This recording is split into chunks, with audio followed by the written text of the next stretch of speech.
Hello. Welcome to the premiere episode of Community Service.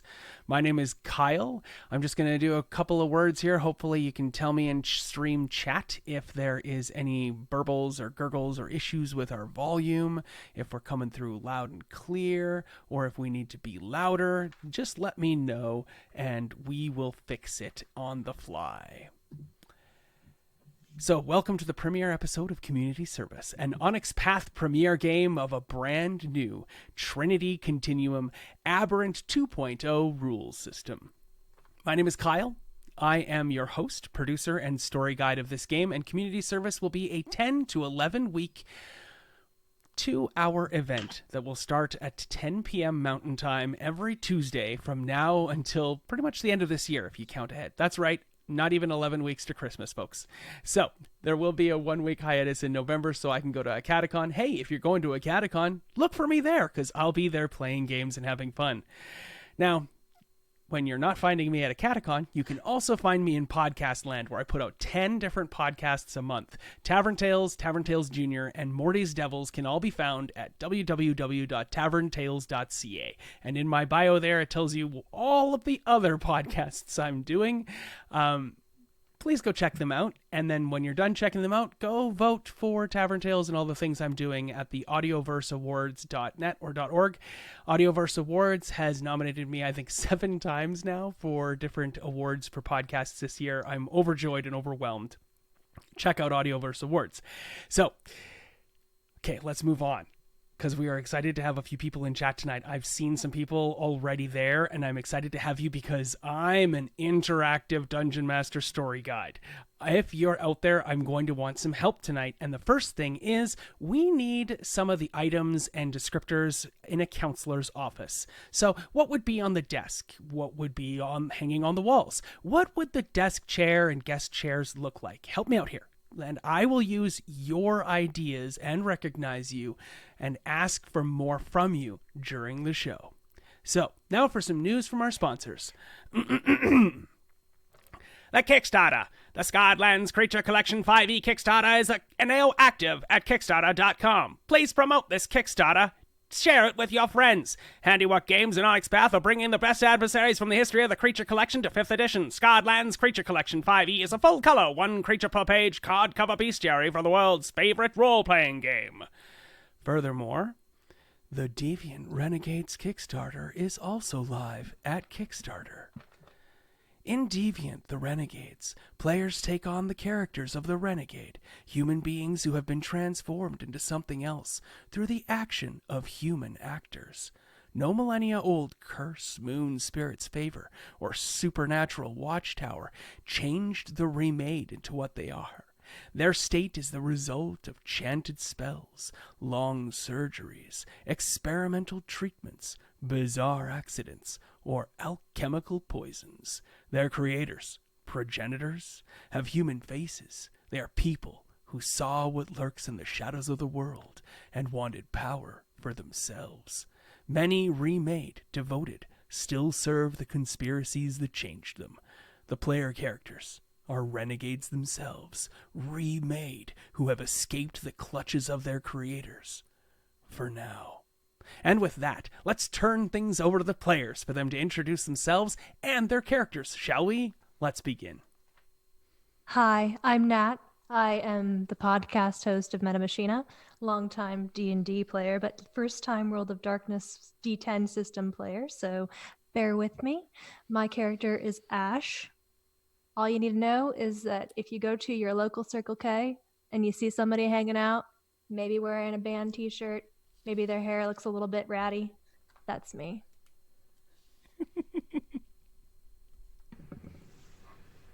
Hi, I'm Carl Jordan. I am most commonly found every other Sunday on my wife's live stream on Ars Mythica.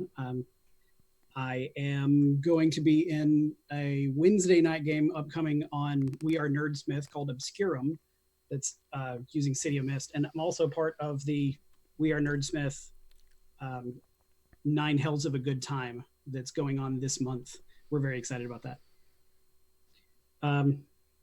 My character, is a grouchy old man who drives a cab for a living now after being not quite good enough for a lot of other professions, starting his life off by joining the military and ending up as a medic, but not quite smart enough to be a doctor. You can most commonly found him in a cab. All right. Hello, my name is Sarah Jordan. You can find me on Twitter. My handle is right above me right here at Aranel. You can find me on Twitch here as Ars Mythica. Every other Sunday, I stream a D&D 5th edition game.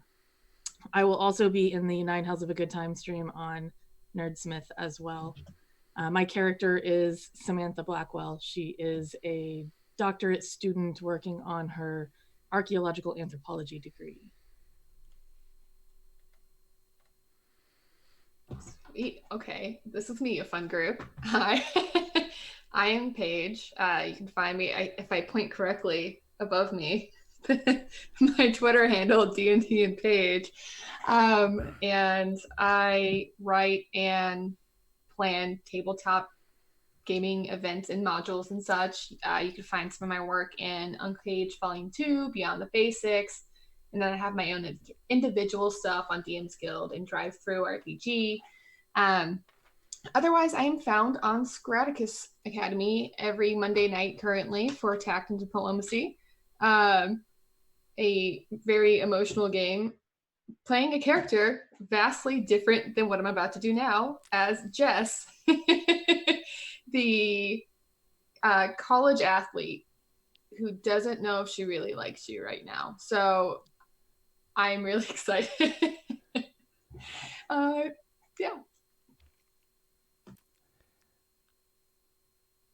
Hi, everyone. I'm Velvet Divine, wizard by trade, rogue by nature. You can find me on a bunch of different projects as well. I'm on Flight Risk, playing Kyle's character's sister, Anarchy Fortuna, a shining paragon of morality, and in other ways, grimdark, crime-ridden world. And you can also find me as Maeve, the mother of monsters, on Stories of a Broken Sun. Apollyon on Morty's Devils.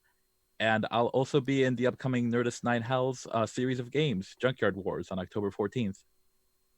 I'll be playing Isabella Sterling, like the Silver, the just lost in the warp love child of Lady Gaga and David Bowie. We played 9 Hells last night, and it was a delight. I was there. It was 9 full hells of a good time, and I'm looking forward to seeing the other 3 games that people are in. And October 26th, when the final 12th game occurs, I'm running that game over on Nerdsmith, and we'll see what happens there, because I haven't even written it yet, because this had more import than something that was almost 4 weeks away. So now let's set a little bit of the structure for how this game works, because it is not the current day. We're 2 years in the past, and End Day has not happened as of yet. The world has not realized the potentiality of superheroes everywhere. So we are about to encounter 5 individuals who have been sentenced to 200 hours of community service. And today is a Saturday in August in Los Angeles County. It's outside the main, busy, bustling, giant city itself. It's just a governmental facility where the counselor has given all of your characters the address for your attendance at 2 o'clock in the afternoon on a Saturday for your first 2 hours of community service. 2 hours, go figure. That's the exact length of this stream. We don't anticipate taking a break today, but if we do need to take one, I will, of course, honor that. We have a standby screen and some music there for you. Hopefully you'll bear with us if it should be needed, but otherwise we are here for your entertainment, but moreover our own as we delve into this. So it is a gorgeous day in Los Angeles. Let's go around the table and all of you can explain to me how your characters arrive at this facility. It's a square flat brick building. Looks really innocuous. There's a big fence all the way around it with a rolling fence opens up to the parking lot there. There are 2 vehicles in the parking lot before anybody else arrives. One of them happens to be an old brown Volvo from, say, 1989, and the other is a short bus, a shorty school bus. And chat, there are a couple things of graffiti on that. Chat, if you could describe that graffiti for me while I pass it over to Nat to tell us how Ash gets to this building. You hear the muted underwater sounds of Ace of Spades playing as a really beat up Nissan Sentra from probably the 90s shows up, and just kind of an indiscriminate driver, somebody wearing sunglasses, looks like they're in a metal band. Ash gets out, trips a little bit. Maybe there's like a stray Taco Bell bag that flies out after them. Gets out with sunglasses on, just like, and like goes in. And goes, yeah, I love it. Just silence, right? It's too fucking early for this shit. I love it. You've used the one already, Nat. I'm done. I was just typing that to our group. There goes the one. That's so wonderful. I love it. Perfect. That tells you everything you need to know about Ash. What does Ash wear for pants? Because I haven't pictured that in my head yet. Pants and shoes. Right now, it's actually cargo shorts. Shoes are always Doc Martens. Old or new Doc Martens? Very, very, very old Doc Martens. I love it. Cool. Who is the next to arrive, since Ash seems to have arrived first?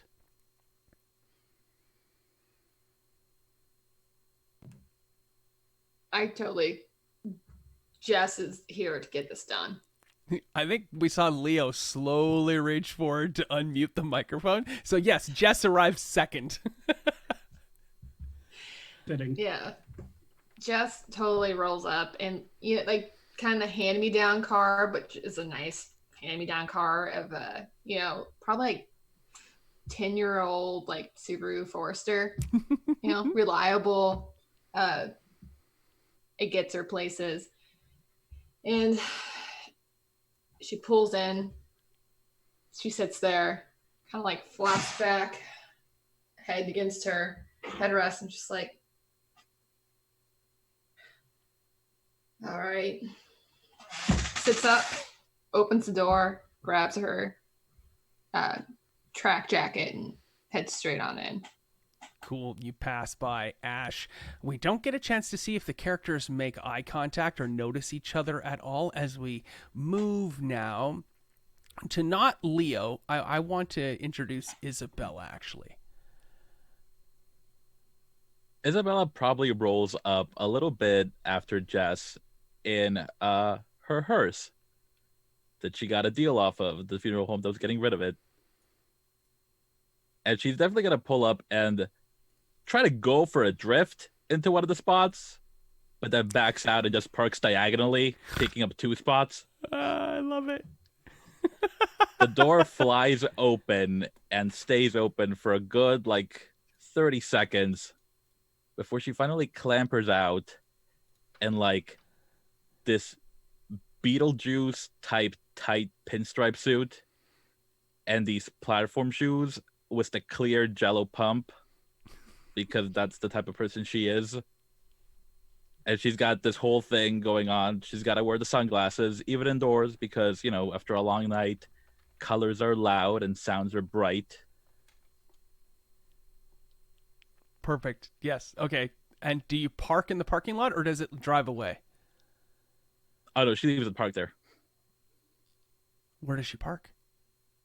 Oh, like I said, she was trying to drift into one of the parking spots, or there are no spots left. Yeah, I totally slipped on that. I thought for sure that she wasn't driving the vehicle, but now I picture that in my head and can see that. Cool. Then let's turn now to Samantha. Hi. So Samantha arrives in a BMW. It is red, cherry red. However, she is not driving. In the driver's seat is an older man who has very, very like prim, just got out of the salon hair. She looks kind of nervous. As the BMW pulls up, she gets out and kind of leans back in over the closed door into the rolled down window and says a few words to the man and grabs a hat out of the passenger seat, puts it on her head, turns around, takes a really deep breath, just and starts to walk towards everybody else. What does she say to the man in the car? Does anybody hear her Well, say it? everyone who's watching hears. So I Okay, want to, that's yeah. To the man in the car, she says, I'm so sorry. I'm so sorry. Thank you for the ride. I promise this is the last time. I love it. That's great. And the reason I have left Leo for last is because one of the cool elements for community service that I have projected onto the players is I have asked them all to come up with 4 key important NPCs in their life. They're each going to play key NPCs involved in the other player character's life. And Leo is currently played by Carl, but Leo has a daughter, Mandy, and Mandy is played by none other than Paige herself. So watch, everyone, as I change her name tag to Mandy, because Mandy is going to call Carl. No, Carl is the character, the player. Oh, you're getting me so confused, Carl, Leo. 2 old men names. It's hard. Leo. Mandy is going to call Leo on the phone because she has some important news to share with her dad as he's driving to community service. So I will ask for 2 things. 1, this is a great opportunity for Carl to describe Leo and tell us how he gets here, but also inform Mandy exactly what led to this 200 hours of community service, and also allow Mandy to drop the important news of her impending move suddenly to Los Angeles and her reasons for doing that. Set our scene, Carl. Okay. Arriving in a literal yellow taxi, pulling up into the parking lot, is this old man sipping on his McCoffee and juggling a cell phone as it's ringing, trying to find a place to park. He manages to get the car stopped long enough to answer the phone before it goes to voicemail. What is it? Hi, are you okay? Mandy? Yeah, Dad, can you hear me? Can you hear me? Are you talking and driving again? No, I just stopped, I promise. All right, okay. I just wanted to call you. I know it's been a while. I had some big news. I'm coming home. What do you mean? Like here?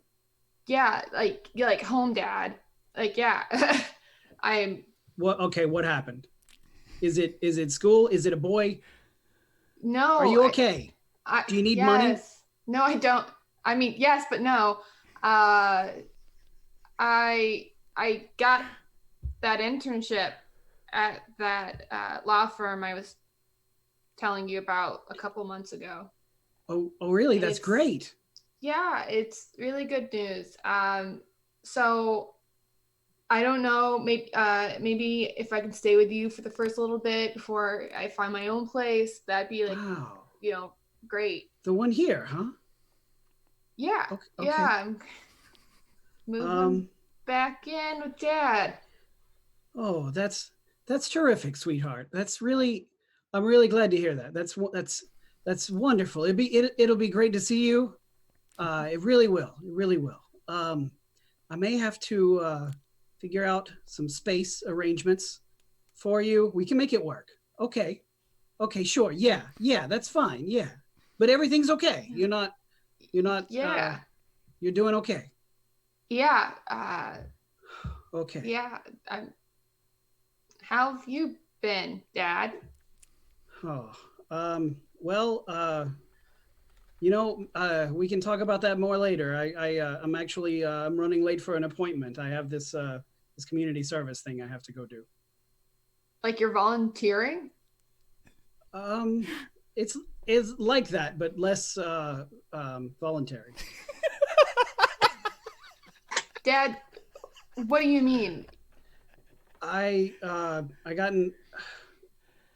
almost had an accident, and for some reason that apparently gets you in trouble these days, and everything's fine, no one is hurt, but the judge says that if I want to keep my medallion, I have to do community service.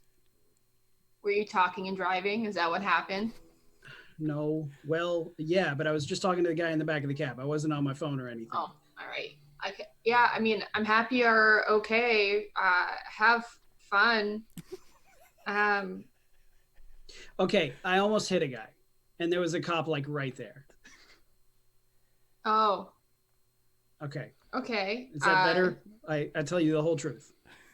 I mean, yeah, I'm gonna find it really funny if they make you read to old people.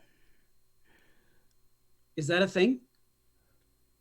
Like, is that an option? That sounds Yeah. great. Maybe I meet a nice woman. All right, yeah, Dad. I have to go, but have fun finding my stepmom in community service. Wow. Things change fast. Okay, it was good talking to you, Mandy. All right. I really miss you. It'll be good to see you. So when are you coming out? Like 2 weeks. Yeah, less than. Okay. Less than 2 weeks, says Whoa. a voice above me. Okay. All right. Okay, I got an air mattress. We can make that work. All right. Okay. Great. Thanks, Dad. Yeah. right. Okay. Bye. I mean, for me, like you can have the bed, okay. baby. Yeah, okay. I mean, I'm not gonna make you sleep on the air mattress. You're growing girl, still going places. Anyway, yeah, I gotta go. All right. Bye. Yeah, I love you. All right. Yeah. Love you. Bye. All right, bye. Oh, And that this was sitcom that's just Leo and Mandy. just delightful. That was so wonderfully awkward. I believe that relationship so well. Yeah. Thank you for that. Carl, Leo has arrived. All right, getting out of the cab, brushing the Mick sandwich off of his vest, wadding up the Mick paper, and heading inside. Excellent. Now, so the building itself, squat uniform, almost could look like an elementary school. Big red double doors, the steel handles that you would open, small windows. You pull open one of those double doors, you can see the polished linoleum of the floor.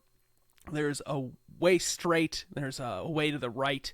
The walls are those big cinder blocks painted white.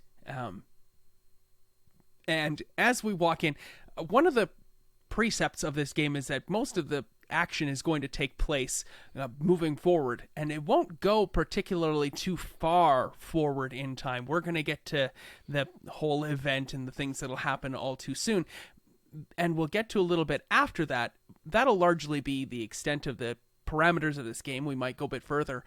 One of the things that we'll do is we'll also be triggering some flashbacks as a way to help us introduce and engage with some of these key core NPCs. So, Carl, while Leo was the last to arrive, he is the first to enter the building, and you see Isabella there walking up behind you. Do you hold the door for Isabella, perhaps? Yes, absolutely. Is there any engagement between the two characters as you reach the doors at the same time? I'm going to smile politely and, how you doing? And hold the door open. Isabella's gonna give him like a big green back, and she's gonna be like, "You're a gem." But she's also Is this a not tip? all. She's not entirely sure if he's real or not. She's not there presently. And the reason for this double interaction to happen right now is because, this was not set up deliberately on my part, but it just so happens to be the case, that we dissolve the scene and Isabella is still talking, and she's still talking to Carl, but Carl is not Carl. In fact, Carl is not Alex, because Isabella is somewhere. You can set that scene for me, Velvet, as we see Carl transform into not Alex, while Isabella tells not Alex, a good friend of hers, where and what happened that has led to this 200 hours of allotted community service. And I have put up a special logo because Alex does not go by the name Alex anymore. He goes by a special sigil that he calls Not Alex, as you can see on Twitch. And I will tell you, folks, I am not good at paint, and that was the best I could do. So, Isabella, set the scene while Carl returns. This is going to take... The scene takes place at the kind of dingy little diner where the artist formerly known as Alex and Isabella usually meet for breakfast, which usually consists of the artist formerly known as Alex pitching crazy, really indie filmmaking ideas, while Isabella is just kind of trying to function after her prior night's events because she doesn't remember most evenings and waiting for not Alex to get to the part about which role she's going to have in the product. Isabella, you're gonna love it. You're gonna love it. It's beautiful. It's beautiful. So here's the idea. Okay. We get a skateboard. We put a broom in the skateboard and we put the camera on top of the broom. All right. Now we let that roll down the ramp in front of a school as the kids are hiding, as they're coming out of the school and hiding. And it's going to be a piece that addresses crime in schools. We're going to make sure we get a good shot of like the metal detectors and the guards, good close up on like guns and stuff. And what I want a protective teacher that's very fancy that is going to be delivering a speech about protecting and safekeeping of these children. And I don't know, I think the perfect person, it's so hard to choose. Would you be interested? Always. Teaching is very important. I'll totally be a teacher. That's fantastic. Yeah. I've really got this angle thing worked out. I'm really excited about doing the whole moving camera. Oh, it's going to be great. It's going to be great. Also, I found a skateboard. Oh. That may have been what inspired this, but moving on. Is it like a nice board though? Or like, were you snooping around the dumpster again for props? All four wheels work this time. Okay. I promise. All right. All four. Yes. Tested each one. Okay. It's going to be great. It's going to be great. You're going to love it. Are you ready? Are you pumped? I'm pumped. I'm now as I just have to pumped find as a I school. can be at 11 in the morning. What are you going to call it? I don't know. We'll work on that. You have any ideas? The Magic School Skateboard. Oh, no. We'll workshop it. We'll workshop it. It's not going to be in the shot. It's going to be under the shot. Okay. I trust you. Okay. I'm not awake right now. Okay. Like magic, though. We'll work that in. Magic massacre prevention. No. We'll work on it. Maybe take out the massacre. Oh.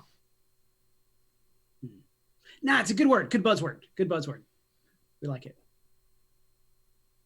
Okay. Also, I can't do this shooting. No, she would make that misapropos. I can't shoot the scenes for our other... What's it called? Sally's Magic Conch. I can't do the scenes for that next week. I have this community service thing I have to go do. What? What happened? You know how the man is. Oh, yeah. You can't be walking around with, man. stuff. What happened? What always happens, man? You know, the 5-0 trying to keep me down. I'm just minding my business. They plan something on you? Always. I know a lawyer. Like a real lawyer, or like Well, you playing a lawyer? He's played a lot of lawyers.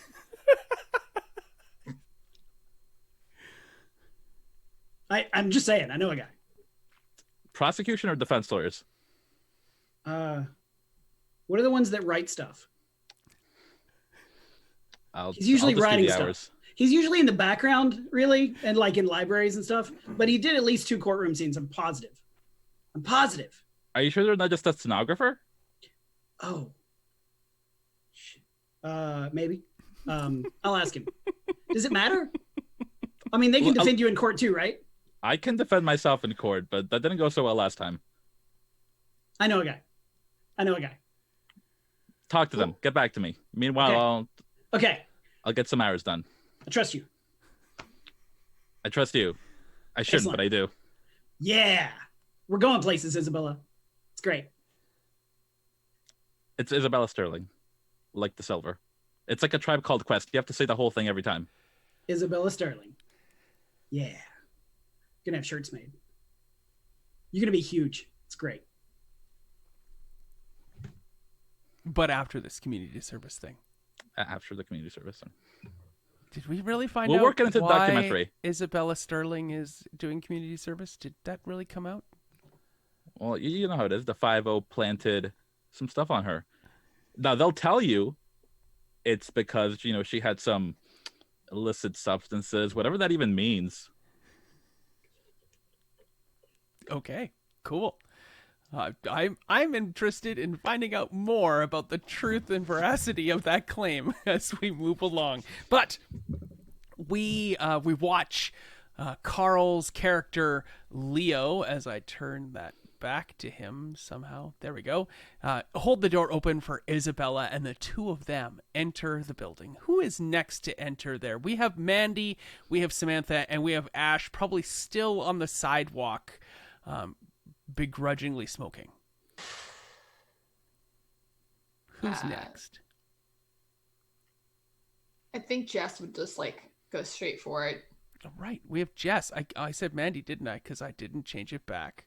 This is really hard. This is new to me. There we go. Baby steps. Cool. Literally baby steps. I have so many sources. Okay, so Jess, you're heading in. You pass by Samantha as you're walking in, and let's do a flashback as you enter the building. But you can see, because we need to progress the scene a little bit forward, you can see that the two individuals before you have turned to the right, and you can see as you enter a sign that says Counselor's Office and an arrow pointing to the right. Down the hallway is a couple of doors, and there is a bench, and these two individuals, Isabella Sterling and Leo are both seated outside the office as Jess walks up. We fade back and we actually see Jess entering a room, and her two parents are seated on a bench or at a table, much the same way that Leo and Isabella were seated, as we see the camera angles come in. And let's see if I can... that's right. I don't know the names of mom and dad, so we'll just leave the overlay as it is today because I forgot that. My apologies. Let's move on to mom and dad as our players take control of those two characters. We have, of course, once again, Carl, who seems to be taking the lion's share of NPC actions so far, and Sarah. What were their names, Jess? To her, mom and dad. Yeah. But I mean, if you consider them like people before Jess was brought into this world. Oh, Carl's telling me in the background you picked names. What names did you come up with, Carl? They are Martha and Stuart. Okay, Martha, I have. As Carl is playing Martha and Sarah is playing Stuart.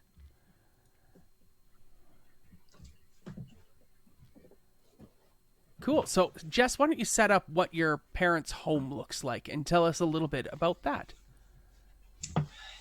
It's kind of like rustic light is how she would say it. It's, it's got a lot of like wood grain and earthy colors, but not too heavy. It doesn't really look like a cabin, but you can tell they definitely appreciate the pretense that they might like the outside world.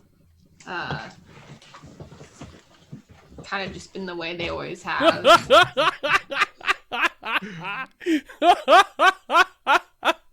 Sorry.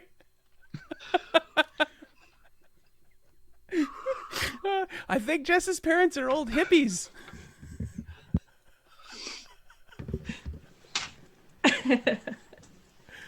Yeah.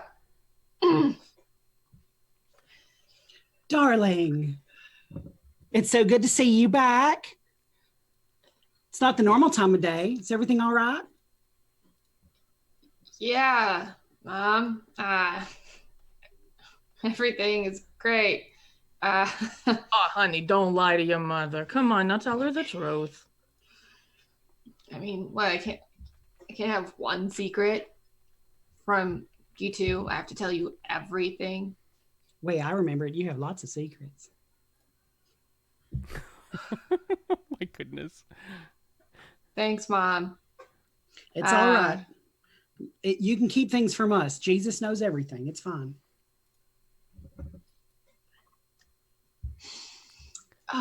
Fine. Okay. I got everything's okay. Yeah, everything's okay, but I got in a little bit of trouble. What do you mean you got in trouble? Honey, come on now, tell me what's going on. Tell your daddy what's happening. Oh, what happened? Are you all right, dear? Do I need to kick some ass? No, I'm fine. My scholarship's okay. I'm still on the track team. I didn't lose my sponsorship. I got caught. Oh, good. You had me so worried. Caught it. You What? got caught. What'd you get caught doing? Well, I got caught with a wine cooler. I turned 21 in 3 months, and they're really laying down the hammer with this, so I have to go do community service. How many times have we told you you can wait? I'm so disappointed. I'm so disappointed. Like, my heart's breaking right now. This is going to be on your permanent record forever. What's Dad? You're not going to be able to escape this. It's going to stick with you for the rest of your life. Now, Dad, honey, it was a wine cooler. Come on. But it was illegal and it was underage drinking, darling. is it going to affect your scholarship? No. If you do this community service, is it going to stay on your record? I'm so disappointed. No, they said it'd be fine. As long as I did the community service and I completed it, it would be okay. Well, how much is the how much community service is there? Is there an amount of money we can pay to make this go away? Is it going to cost something? No, it's not going to cost anything other than all of my free time after, outside of practice. Well, I hope you've prayed about it. I sure will. Yes. How much I money do you need, darling? absolutely prayed about it, Mom. Jesus said he forgave me, so you should too. Well, we On can the try to inside turn of the my other cheek. insides. Well, just tell me how much money it's going to take to make this go away so you don't have to do this community service and you can get back to your training. Is it going to interfere with your work and your practice? No, I won't interfere in anything. And they said as long as I did the hours, all of them, it would go away. I don't think throwing money at it will really get rid of it. I didn't want you guys to know at first, so I might have talked to Larry, our family lawyer, about it, and he went with me. You went behind our backs and talked to Larry? No, it's okay. If she had to go to somebody, I mean, that's someone we trust. It's But better she than didn't come to her daddy first. it. She needed to come to her daddy first. My heart can't handle this, This darling. is just so much information. Martha, I'm gonna faint. No, Stewart, it's gonna Dad, be okay. come It'll on. be okay. It's okay. I told you. Just have a sit down and take your pills. It's like my golden lamb's been tarnished. She can get polished up in the name of Jesus. It's fine. I'm sure. Yeah. I'm sure even Nick Saban got in trouble once in a while. Oh no, Nick Saban he ain't never got in trouble for nothing. Roll Tide, praise Jesus. Roll Tide. We're gonna be Guys, fine. I'm We're gonna be fine. We're gonna get through this. We're gonna help you. Just let us know what you need. I think I can handle whatever they're going to ask me to do. This is just so much information at once, darling. We might need a minute. Can you talk to us about this some more later? We'll pray for you. We're gonna pray. We're gonna pray. I think these two parents have just added Thanks, like Mom 7 and dice Dad. of collateral damage. Oh, Yeah, I'll tell you what happens later. I gotta go to practice. I love you both. All right. I'm sorry I disappointed you. I love you, baby. Look, you is my golden lamb. Whether you've disappointed me or not, I'm still proud of you, honey. You're right. I'm sure Jesus forgives you. It's okay. We'll get through it. Yeah, thanks. Do you need us to go with you? We love you. No, I think I can do it. Are you sure? Yes, I'm sure they'll just have me retold people. I've heard that's the thing they do. Is Larry gonna be there? No, Larry's not going to be there. All right. Will you tell him I said hi? I will. Why are You'll you get his saying hi to bill Larry? soon. What? We play bridge. You play bridge with Larry. You've been there, sweetheart. Don't just have a Your sit mother down. and I's gonna have some talks. All right. Am I still The gonna game's see you? coming on soon anyway. It's all right. All right. I'll see you at my track meet in like 2 days. All right. If you need a ride or some money, you let me know, honey. If we need to come to a hearing or something, then we can. We'll dress nice. Thanks, Mom. Thanks, Dad. We love you. Love you too. the parents sit back down. They happen to be taking the exact same seats as we resolve once again back to Samantha and Carl's character, Leo.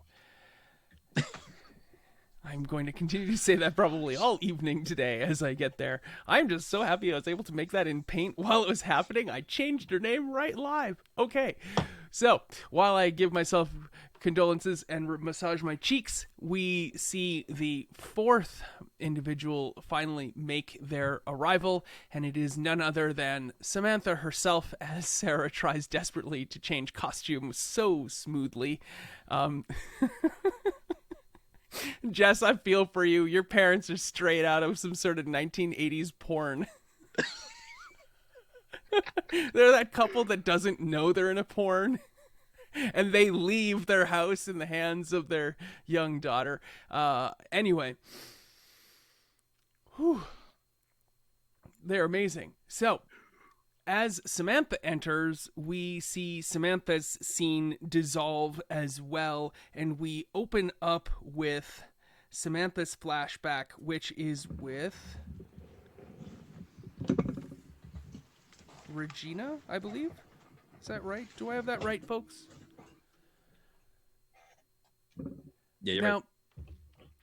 Sarah, where is Samantha when she meets up with Regina and tells her what's happened? Probably the coffee shop near the university. Oh, perfect. Yeah, the coffee shop near the university. What is the name of that coffee shop there, chat? Because I don't think it was defined by Sarah, correct? I don't think we have that resolved. So, chat, if you would like to come up with the name of this coffee shop, I will gladly accept it as Regina. Oh, wow. Regina's amazing. Let's move you down a little bit so people can see Regina. There we go. So, the coffee shop, it's middle of the day. Is it busy inside the coffee shop, Sarah, or not? Not particularly. Okay, so it's not very particularly busy. And of course, Regina doesn't work there, right? Regina is somebody else. Who is Regina to Samantha? Regina is her doctoral advisor. Excellent. So here we go. Let's meet Regina. What does Regina look like, Natasha? She has a very lovely bob. And she holds herself with a certain comport. She ordered a macchiato, but not like, the Starbucks kind. We're talking about the small cup of coffee with foam. Yeah, and she's very delicately sipping it and waiting for her arrangement. Is that how she orders it too? Like she says all of those words when she orders? Yeah, do not put caramel in that, please. I love it. Great, sitting there and waiting for Samantha. Is Samantha on time, early, or late, Sarah? On time. Great. You walk in, the door, ding, ding, and the front of it says grounds for dismissal, which is the name of this coffee shop. All right. So Samantha walks in, kind of looks around. She sees Regina and takes a deep breath and is visibly nervous, which Regina would find a little odd. Moves to the table and sits down. Hi. How are you doing, sweetie? How's it going? Things are not really that great right now. I'm not going to be able to make it to class for a little while. Oh, okay. Well, we have other TAs. We're fine. But just kind of open up to me here. What's going on? I'm really hoping that it's not going to affect my my study. I have to serve some community service for something that happened, and so I'm not going to be able to be in class. It happens to all of us. I know a professor over in archaeology that recently had some issues. So no worries about that. We'll take care of it. But can you just maybe open up a little bit about what happened? Okay, it wasn't the artifacts. Okay, I did not hurt them. I didn't take them. The artifacts are fine. They're in the museum. Do you remember that trip that I was going to be taking with Liz and Tim to the beach? Mm-hmm. Yeah. I may have had a couple of drinks before we left, and it was raining, and I totaled my car and I almost killed Tim and Liz. Oh my God, I'm so sorry. And I reach out a hand and kind of reassuredly pat her shoulder. Yeah, it's really hard for me. Tim is in a coma. Oh my God. Oh. And Liz is okay. She just has a broken wrist. Oh, sweetie, I'm so sorry. I did not know at all. Yeah, you should take some time off. I'll help you arrange an academic leave. That's no problem. Oh, thank you so much. Yeah. Thank you.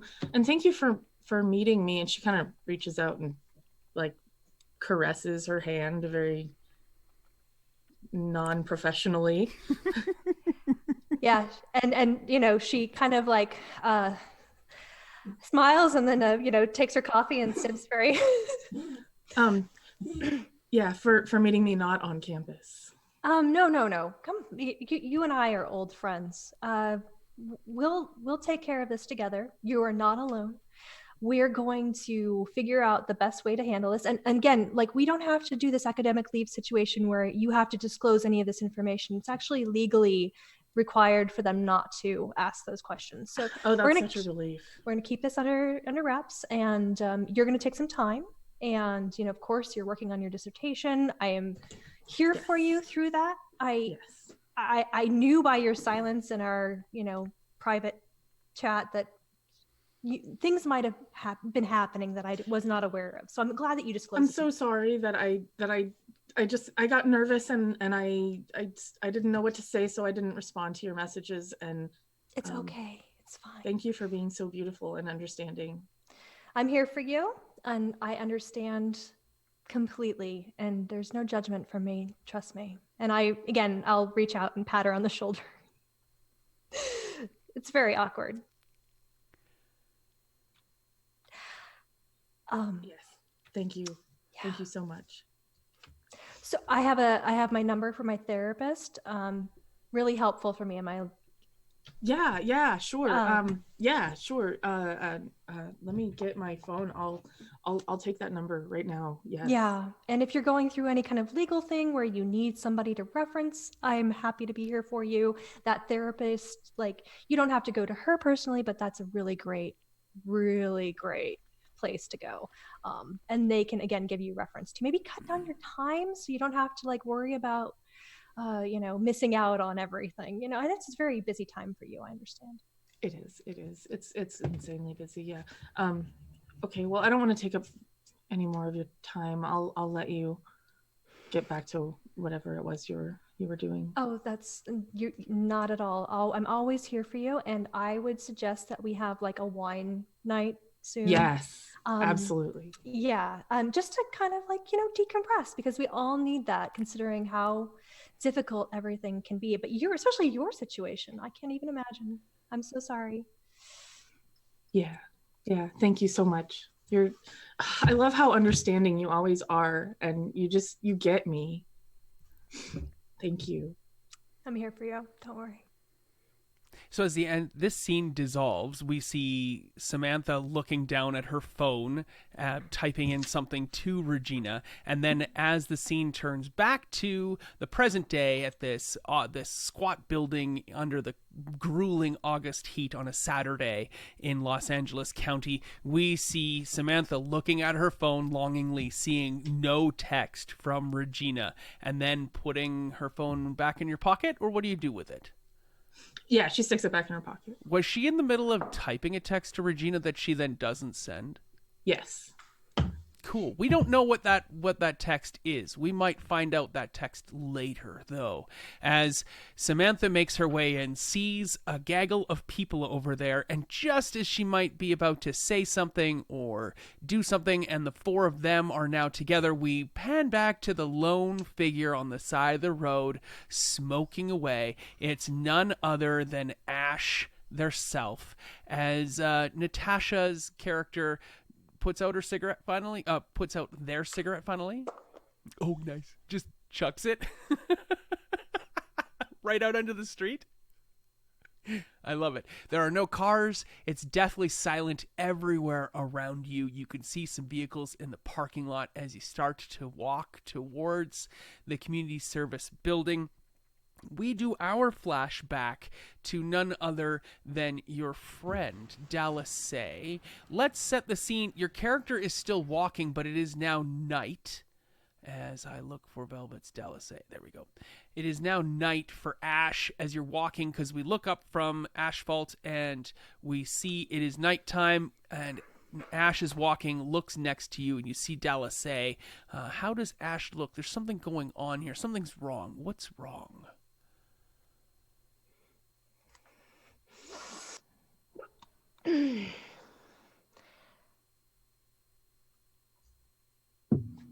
Hey. Sup, bruh? Hey.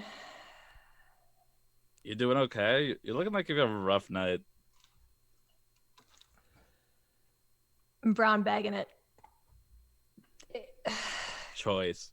Jesus. You know how like that girl Sophie, she had that like house party, and a couple people went. I don't think you got invited. It was like just late. Well, like their Painted Trails was playing, and it got a little loud. They called the cops. There was underage people. I think I had a couple. I don't know.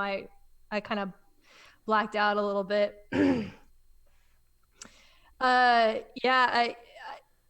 Next thing I know, I'm like LAPD in my fucking face.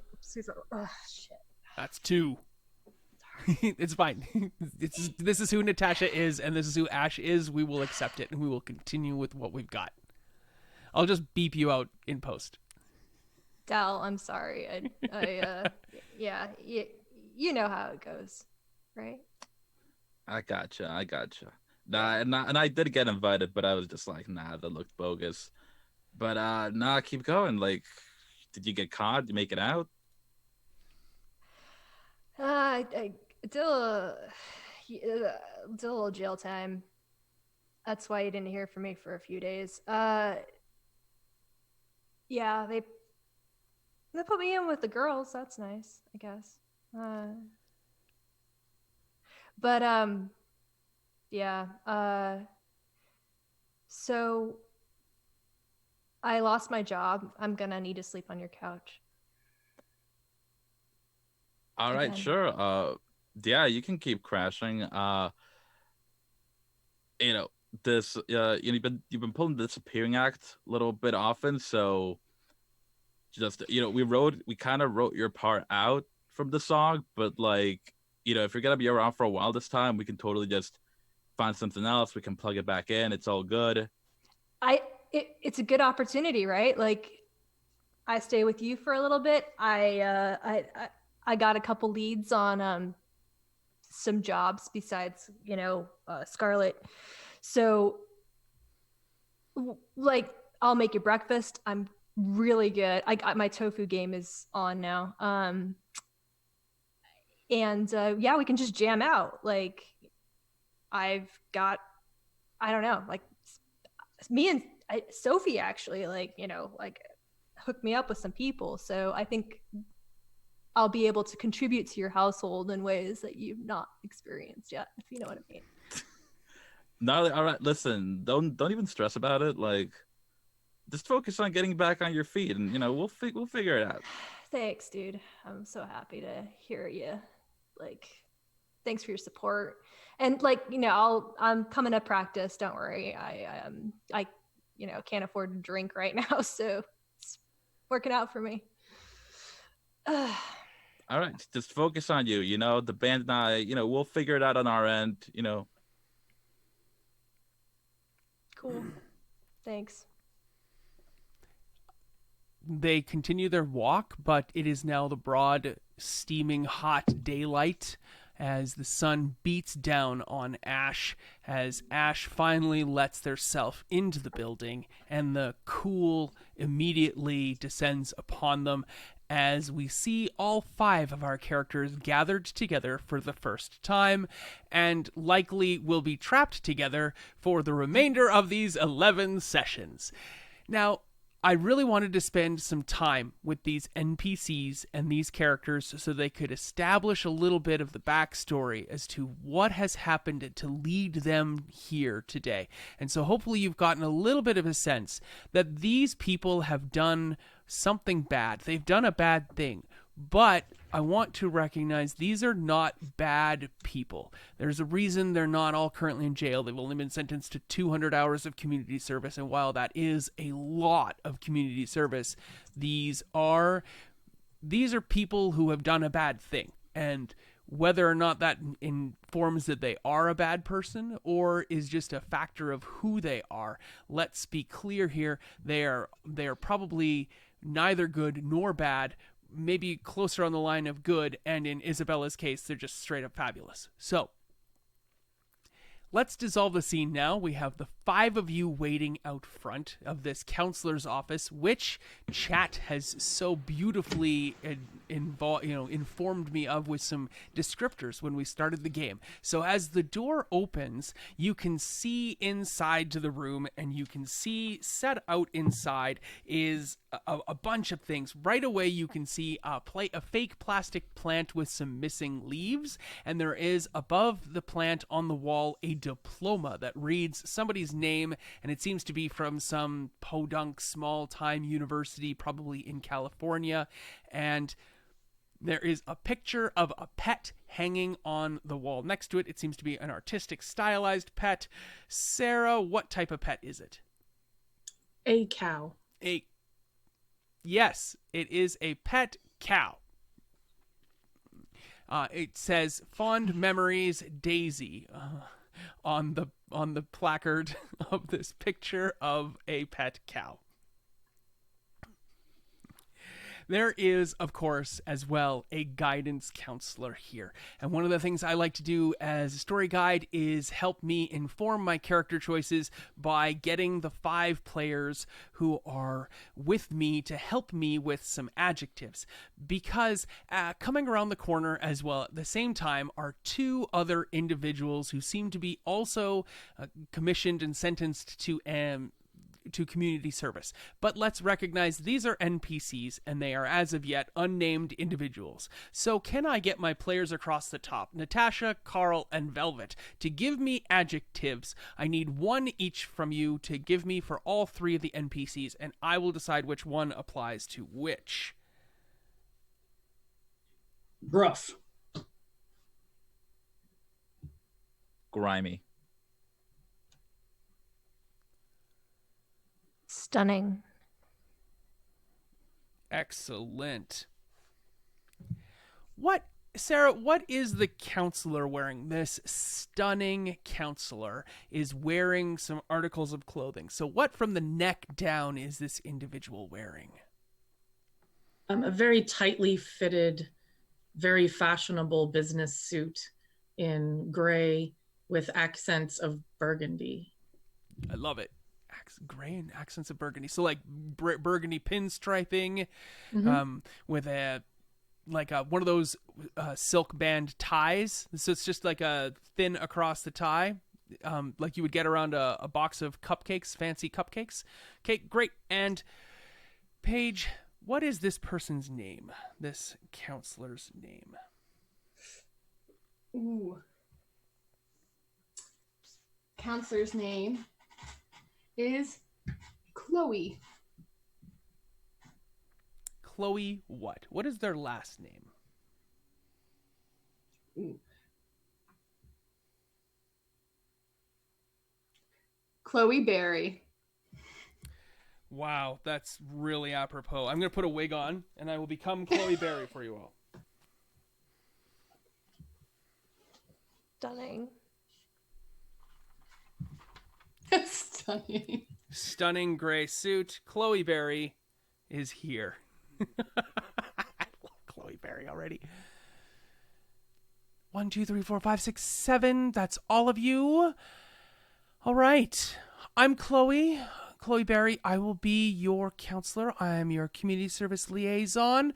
And you are all sentenced to 2 hours of community service today. I see the time is now, and she shows off a gorgeous looking wristwatch.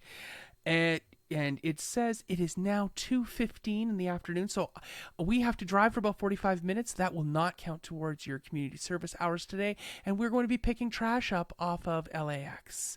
Is everyone clear? I need you all to head over to the lockers and get yourselves situated and positioned. You'll need to put on the orange jumpsuits so no one runs you over, and you'll need to find one that fits you, and then lock up all your valuables. I'm talking your rings, I'm talking your watches, I'm talking your phones and your wallets. That's super important. Okay, folks? She has a blue manila folder, and she reads out, and she says, Leo, are you here? Yeah, that's me. I'm sorry. I didn't understand. I didn't think that we were going to be out in the sun and picking up garbage. That's right. Is that what you're saying? That's what you're doing today. Nice you get to tell me we're putting on orange jumpsuits. Yeah, I already said that, sir. Oh. All right, then. Is Isabella here? That's Isabella Sterling. Like the sorry. silver, you have to say the whole thing. Oh, it says Starling here. Isabella Starling. Is that not correct? I mean, it's correct, just not factually so.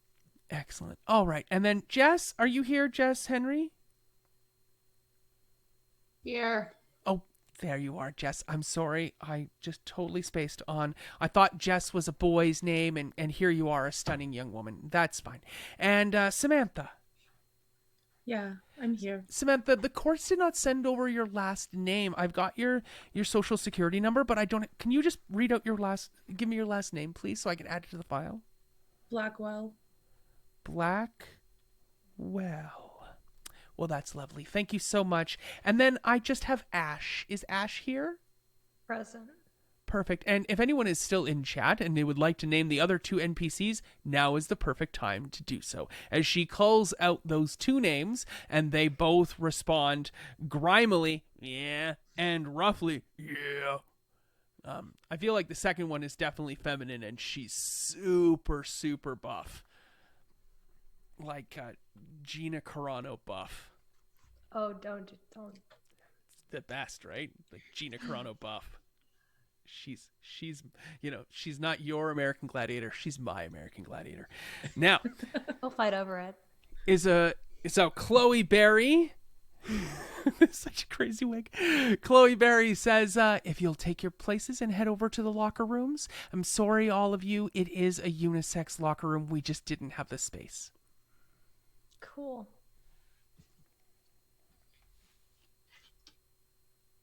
Excuse me. Are there other options? Like I was told that there might be a chance I could read to old people. I'm sorry. Leo, is it? Yeah. Yes, ma'am. Yes, I'm sorry. Today's just a preliminary discussion and opportunity. While you're picking trash, and we'll drive out there. I'll have an opportunity to speak with you and get a better understanding of your particular skill sets and whether or not they'll be applicable for community service and our current needs. But, trash has got to get picked up by somebody, and everyone's capable of doing it. I'm sure it's a great environment for conversation. Yeah, thank you. Thanks. Well, all right then. Wow. I'm going to go with the rough person's name is Maxine. That's Gina Carano, just so everyone can picture that. And then we've got the grimy one is Joey Jones, because that just seems like a grimy name. Very. Thank you very much. Plastic Cage Plays. Plastic Age Plays. Yeah.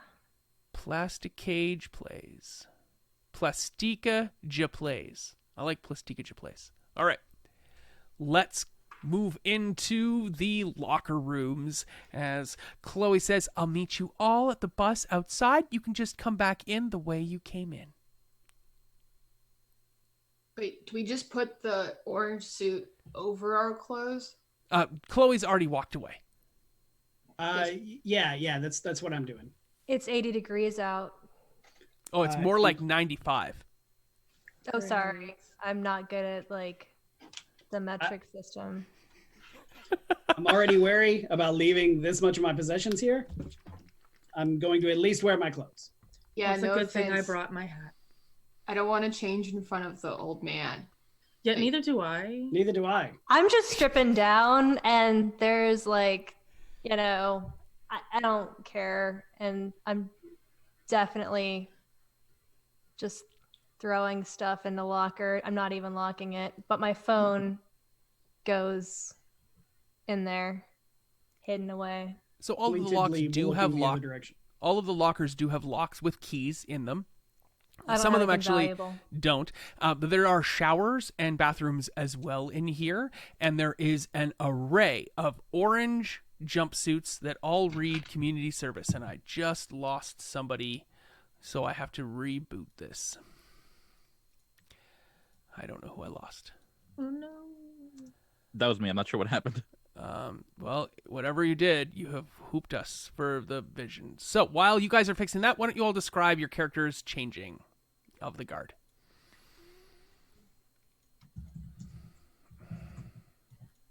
Yeah. While I appreciate the confidence, I'm going to go to the bathroom. Yeah. And Jess will go over to the ladies' room and go change. Sounds great. Sam's digging through these, looking for the cleanest one. Sniffing the fabric on them, ugh. This is disgusting. She'll just grab one and go into a shower stall. Sounds great. I mean, this is a fresh change of clothes for me, so definitely. I'm wearing a very tight sports bra type-esque thing and boxer shorts, And yeah, no shame. Whatever. Who gives a shit? Agreed. Like for her, it's an upgrade. Exactly. Yeah, Isabella's somebody. She's just gonna change in front of everyone. She don't care. There's like loose peppermint wrappers that fall out of pockets she didn't know she had. Yeah. I'm gonna tell Isabella I like her style. Look cool. The old man Just gonna give you one of these.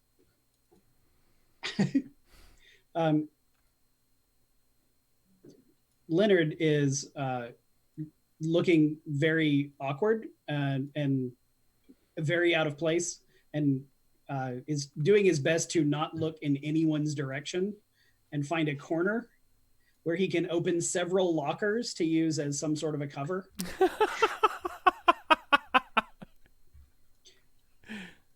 Standing almost like in the lockers, trying to figure out the best way to put on the jumpsuit. This is the only man I've ever seen that's never been to a YMCA, man. It's just get naked. It's just not done that way.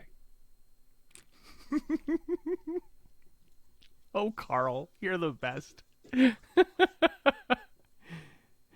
Who is the first to change? I'm grateful that he's not just stripping down in front of all of us. Yeah, I feel like Jess would come out at this point from the bathroom and be like, all right, and like definitely see Leo changing. I feel like, and just be like, oh yeah. It's old man boxers, and he is definitely wearing sock suspenders. Oh, I love it. Aww. Those little sock garters. What color are his socks? Oh, dark socks, like dress socks. Yeah, and what do the boxers look like? They are white with like blue pinstriping. Yes. Very That's much right, folks. Classic old man boxers.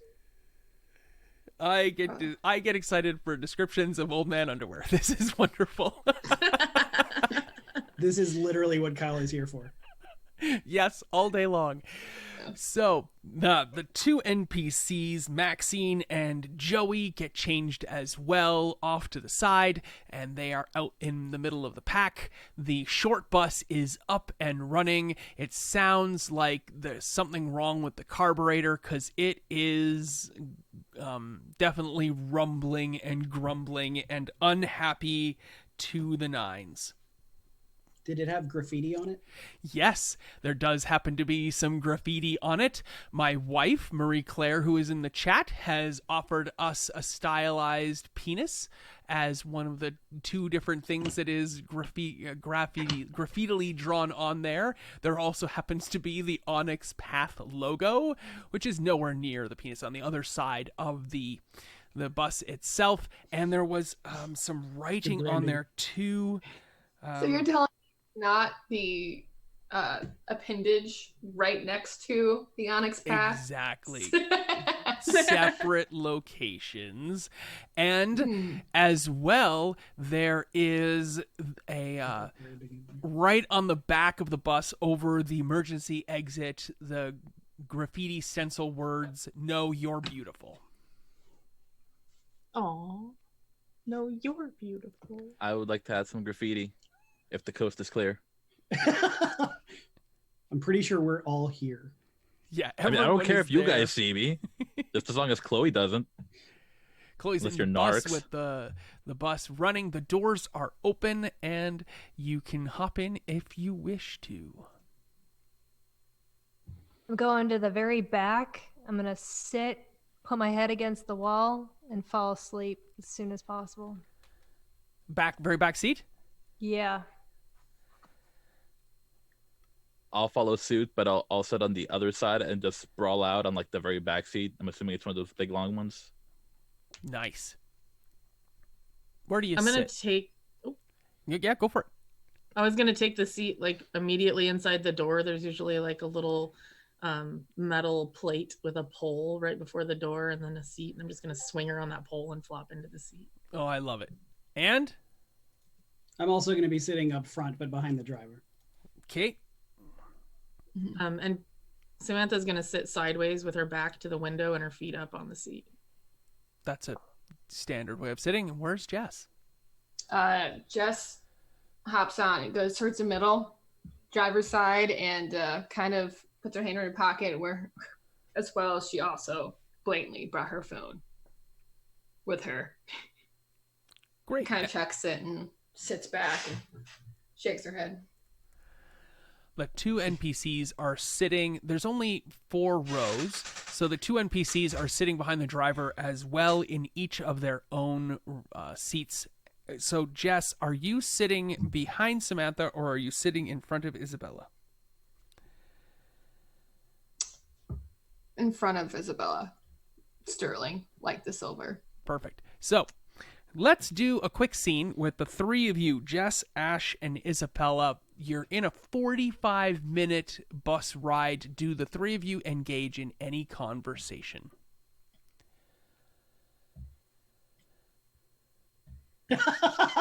Are you wearing perfume?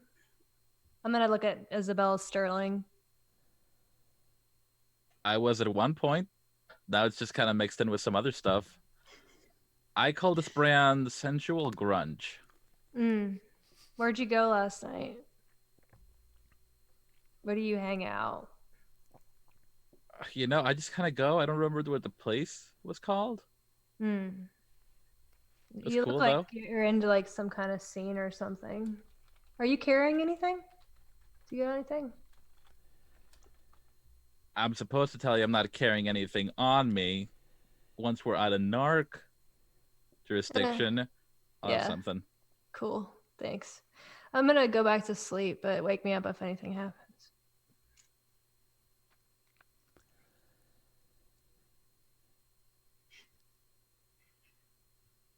Jess is not talking to anyone unless she has to. Isabella's probably gonna like lightly punch the back of Jess's seat and just be like, "Yo, Preppy, what are you in for?"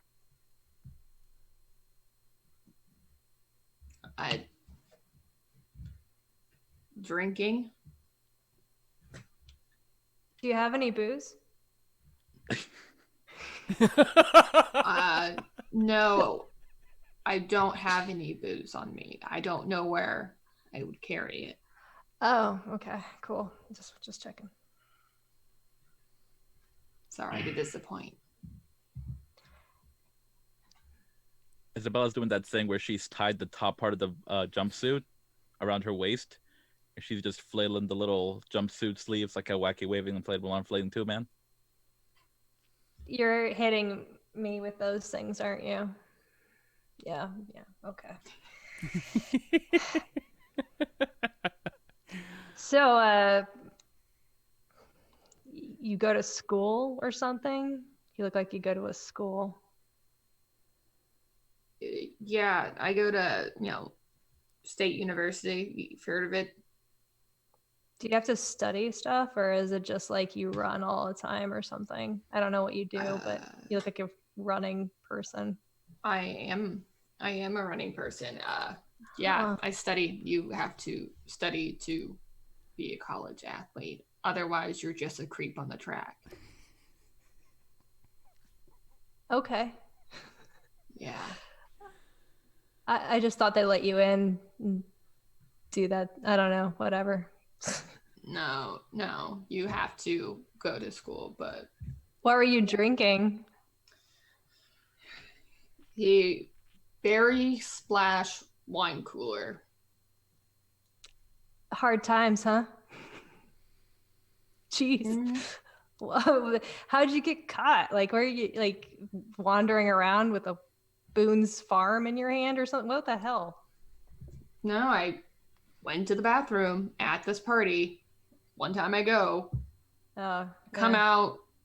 I didn't hear past the music. The party got crashed by the campus cops. So Paul Blart comes in and I step out with a wine cooler in my hand. Was it the house on like 57th and Norrington? Because like, I mean, it didn't seem like the party like you would go to, but I've been around. Is that on campus? I went to like a house like that was like kind of on the campus area, but like not on campus, obviously. But Yeah, I don't keep track of that. Sorry. yeah, probably not. Probably not the same Let's actually party. say that 57th and Norrington sounds right. Not that you have a specific strong memory of it, but that sounds like maybe right. Yeah, probably. I try not to think too hard on it. Just do me a favor, if you go in that area, you just like make sure your drink is covered at all times, because man, do they like to roofie people over there all the time. Yeah. Thanks. Yeah. Jess is like oddly taken back by the kindness and is like, what did you get brought here for? Similar situation. Cops showed up, underage. I don't know. I'm not underage, but you know, you can't really have fun in this town without running into a few of your kind kids Mm-hmm. figuring your stuff out. Fair enough. What about you, Sunshine? Turns to Isabella, Sterling. You know, it's actually a pretty long, kind of tragic story. It all started a couple of years ago. I was 8 years old. My parents, Bruce and Martha, were shot in front of me in Crime Alley. Are you just telling me the story of Batman? Yeah. I'm not telling you that I'm Batman. I'm just saying Batman and I have never been seen in one place together. So Joe Cool shot your parents, but then it turned out to be the Joker, right? Like that's how it goes. I don't know the whole story, but I can fill in the details. Oh, what's really going on with you? Seriously. Seriously? Mm-hmm. You want the real story? Just some real life information over here. Yeah.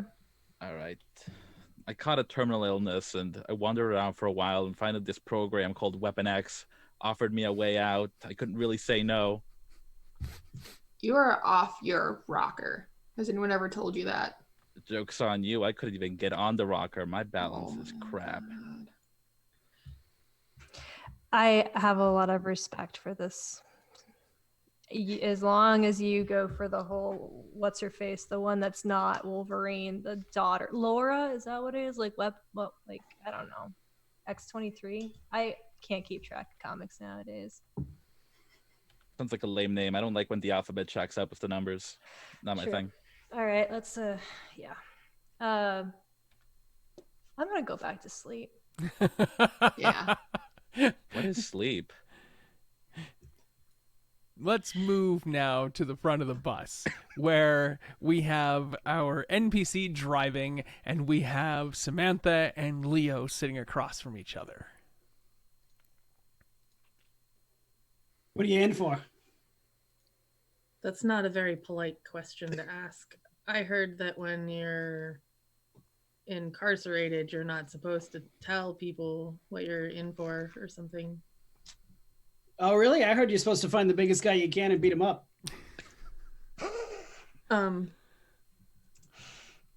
I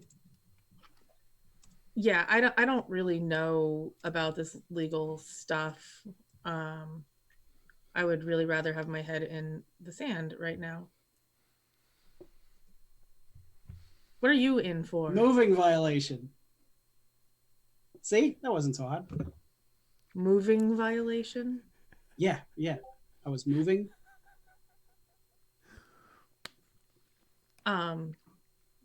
So you got a traffic ticket? Yeah, but I drive a cab, and you can easily get in a lot more trouble for traffic tickets when you drive professionally, I guess. That's what I'm saying. When you drive professionally, you make it sound like you're a race car driver. I mean, well, I don't mean to brag. Oh, is that the kind of moving violation you got? You were speeding. No, it wasn't going that fast. But it's fast enough to hurt somebody if I was paying just a little less attention. Oh, did you hurt someone? Oh, no, thank goodness. Lucky you. Just my pride. You? Did I hurt someone? Yeah, I hurt someone. Okay. Like, yeah, some people got hurt. Are you here for I feel assault? like we're in the wrong class of community service right now, Mr. Moving Violation. Are you? Wait a No, I'm minute. not here for assault. Are you taking that find someone and beat them up thing really seriously right now? Because I'm sorry, whatever I said. Well, you are the biggest guy here. So Joey's like, hey. Good old grimy Joey. I mean, I wouldn't touch that guy with a 10-foot pole, so if I had to beat someone up, it would be you. Oh, sure. Pick on the old guy. Everybody else does. I'm just really not in the mood to be sharing right now, Mr. Moving Violation. All right. Sorry. I'll lay off. You don't want to talk? You seem to like to talk. He's old. We got plenty of time. So, hey, let me ask you a question. Were you serious that you could, like, have community service where you just read to old people? Because I would much rather be doing that than picking up trash on the side of the road. I mean, that's what I've heard. My daughter Mandy, she told me that sometimes that's what they give you. She's out in New York. She's actually she's studying law, so I trust her word for it. She's going to be coming out here soon. I see. That's fascinating. How do you get hooked up with a gig like reading to old people? I don't know. I tried to ask. What was the name? The lady with the fancy hair. Yeah, that's Counselor Barry. Right. Yeah. Counselor Barry. I tried to ask her, but she, I guess she's gonna talk to us more when we're all out hot and sweaty and picking up trash. Yeah, because that sounds like the greatest time to talk. Yeah, that's how you assess someone's skills. Sweating in the heat with cars driving by us. Hopefully you don't get another moving violation while you're out there. Because it depends on what you do in front of the cars, right? Oh, that's gross. At That's that really point, gross. that's when the bus stops and we have arrived. Samantha's immediately just going to stand up and be like, I want off the bus now. Yes, the bus stops off on the side of the road. You can see, ironically, off to the front and on just off the fast lane, there is another bus. Actually, it's not the fast lane. On the other side of the divided highway, in the meridian, in between the gigantic grass interchange between the two sides of the highway, there is a big gray prison bus that is also pulled over, and there are a bunch of prisoners in orange jumpsuits that say LA County on the back of them. All of them working under the grueling sun picking up trash. There's probably 15, 18 of them. They are all picking up trash under the watchful gaze of a couple, 3, 4. You don't know how many off the top of your head. You can't see them immediately. Prison workers, guards with their mirror glasses and their brown shirts with their, I think they've got like a navy blue pants, standing out there with shotguns on the other side of the road. And Counselor Barry, Chloe Barry, swears when she sees them and says, well, we only have so much time, so just stay to this side of the road. You mean we have to be out here with actual convicts who look like they're wearing the same thing as us? Yes. And the convicts just so happen to be in between the two highways, and there is a full 10-lane highway between the two of you, the bus and you. Well, this is fun. Can we just get this over with, Counselor Barry? Snap, Coach Barry. Our rivals, the LA team, are across the road. You gotta give us a rousing speech so we can pick up more trash than they do. Good Lord. All right, I'm gonna put Counselor Barry back on. There we go. Get the glasses. Stunning Counselor Barry steps off the short bus, rounds the 7 of you up in the shade, opens up one of the compartments underneath the bus where there is a whole bunch of heavy-duty Glad garbage bags and the big steel pickers that you would use to pick up trash as well. There happens to be 8 total pickers and a whole ton of garbage bags. And she says, all right, let's get going. Your 2 hours will begin now. She looks at her gorgeous, beautiful, fancy watch. The sun beats down. And why don't you all tell me if you're working near each other or away from each other, and tell me a little bit about how invested you are in picking up trash. I'm doing it. Am I doing it with full enthusiasm? Certainly not, but it's happening. And I'm avoiding some certain used products that we all know will be there. I'm going for the chip bags. Chip bags, Starbucks cups. Gotcha. Yeah. So picking up a little straw, spinning way too long with the picker for a straw, being like, save the fucking turtles. So Chloe comes over to you and walks with Jess for a couple minutes and says, so Jess, tell me a couple of your special skills. I don't think that a person of your stature and age is probably right for picking up trash. What are some things you're good at so that the city can make better use of you? I can run. Running. I'm in college. I can probably read to old people. I've been told that's an option. I don't really know where this came from, this reading to old people. In all of my years as a counselor, I don't think reading to old people has been a community service job option in the past. Very surprising. Maybe it's something new. I'll look into it. Reading to old people.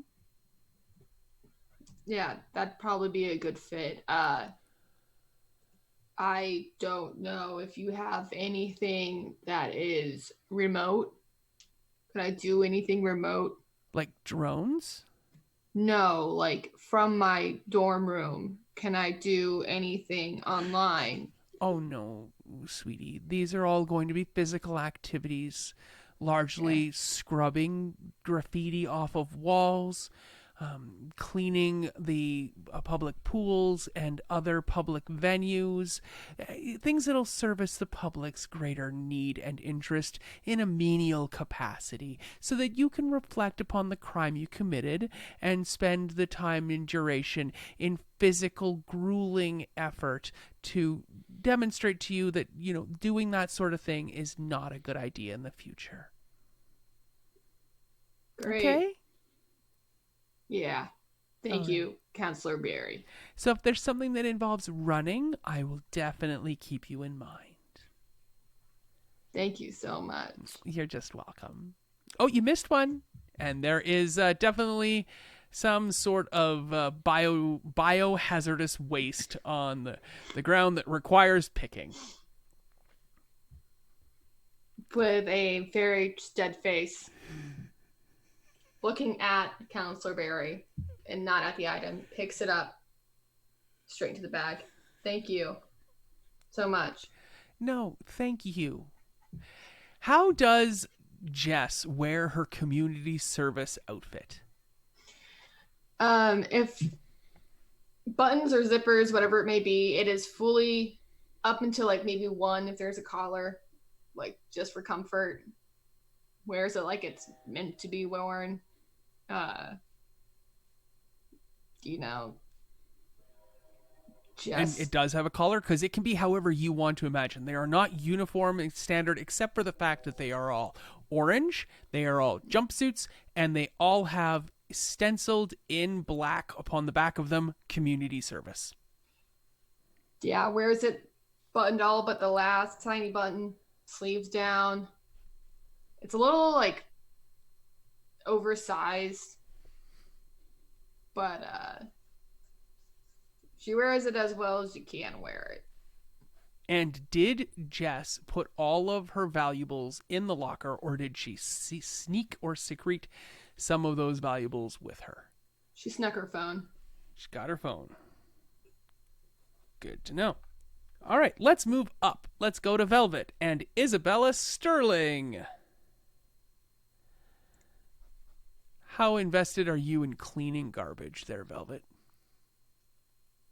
Isabella's actually pretty invested because by virtue of being outside under this heavy sun, it's going to reflect off of the more shiny things, and she doesn't need that while hungover. So she's just going to pick up the shiniest item she can find out of self-preservation.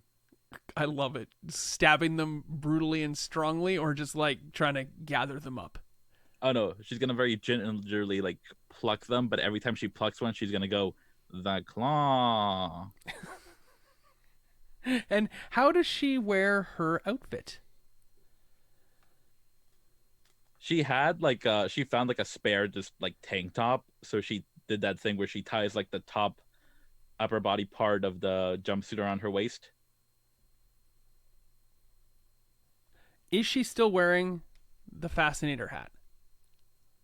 Yeah, she kept the hat and sunglasses on. The hat, the sunglasses, she's wearing, like, what color is the tank top? Just like regular white, but there's like a bunch of stains on it. I love it. And what is she wearing for footwear? She's probably still wearing her gel pumps. I love it. Okay, perfect. So she's wearing gel pumps, Fascinator hat, cool sunglasses. Her orange jumpsuit is tied off around the waist. And did you secrete any particularly special or your items in your pocket or somewhere else on you? Oh yeah, no, she's got one of those side straps, so she snuck her phone. Has the phone. Perfect. And perhaps most important, she's got the Horde symbol tattooed on her right shoulder. Oh, nice. For the Horde? For the Horde. Excellent. I'm an Alliance man myself, but I won't hold it against you at this moment. Maybe later. Excellent. Now, Counselor Barry comes over and says, Isabella Starling, so tell me some of your special strengths and skills, if you wouldn't mind. I mean, you can't tell anyone, but I'm actually from Krypton. You got to keep that on the DL. There's been some talk about reading to old people. I'm like really good at reading. Reading. Okay. Mm-hmm. What else? What do you do for a living, Isabella Starling? I waitress at Mama Rose's. Okay. Are you particularly skilled at the preparation of food or the handling of food? The handling, definitely. The serving. Okay. Not the making. Apparently people complain if you douse everything in syrup. Don't know what they would, but no accounting for taste in this town. Okay. Can you swim? Yeah. Excellent. Anything else that might be useful for the city to know? You sweet summer child. You poor babe that wrapped in the cashmere blanket of ignorance. You ask too little of me. But that's it, really. Well, you do have a gift for speaking, but I don't really have any need to fill that. So we'll just keep you doing what you're doing right now, and with the remonstration that, of course, as always, what you're doing here is in service to the community after you breached community's social construct. Now, I don't know what you did off the top of my head, but I know that it warranted the number of hours you've received in community service. So let's just try to get through it together, shall we? I will insist that I was framed. Okay. You can speak in regards to it all you want, but I have a few other people I need to speak with. As she walks away, I'm just going to very loudly cough. Narc. She struts ever taller and stronger in her stance, like, ooh, this person thinks that I have power like that. That's cool. As we move on to Carl, and we see Leo picking trash. How's the picking of trash going, Leo? He doesn't move as well as some of these younger kids, but he's doing it with gusto. He's whistling He's moving along at a brisk pace, stopping and trying several times for some of the crushed cans and whatnot that are hard to get, but trying to stay in good spirits about it. Great. How are you wearing your jumpsuit? It looks like he is used to wearing some sort of a one-piece apparel. Like, it is not the first time. It is. He picked one that is exactly the right size. It's done up as if this is fashion that was made for him. Buttoned all the way to the top, probably Velcro. Is there a collar? No collar. Oh, I like it. That's how it differentiates from Stop. Jess's, because it's just a round thing, whereas Jess's has the collar. I love it. Perfect. No collar. Did you secrete any of your personal effects on you in your jumpsuit? Other No, than your blue and white striped boxers. He took the rules literally, and he put all of his possessions in the locker. Yay. He's got nothing. I love it. Well, he's wearing a wedding ring. Oh, wedding ring. Awesome. And so, of course, Counselor Barry comes up and says, Leo, what's your last name, Leo? I don't have it listed here. I did not get many last names. Leonard Upton, ma'am. Upton. O-W-N? What? No.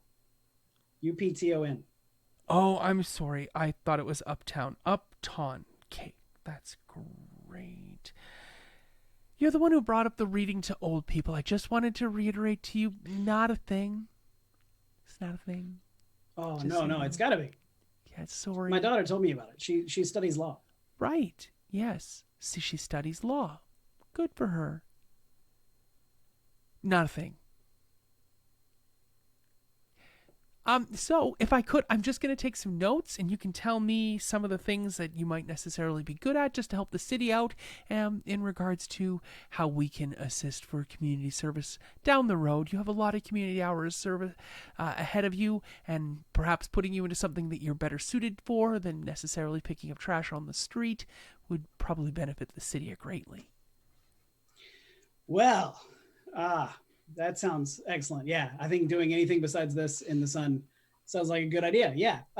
Let's see. Where do I start? I'm a good driver. I've been driving for a long time. I can drive a lot of things.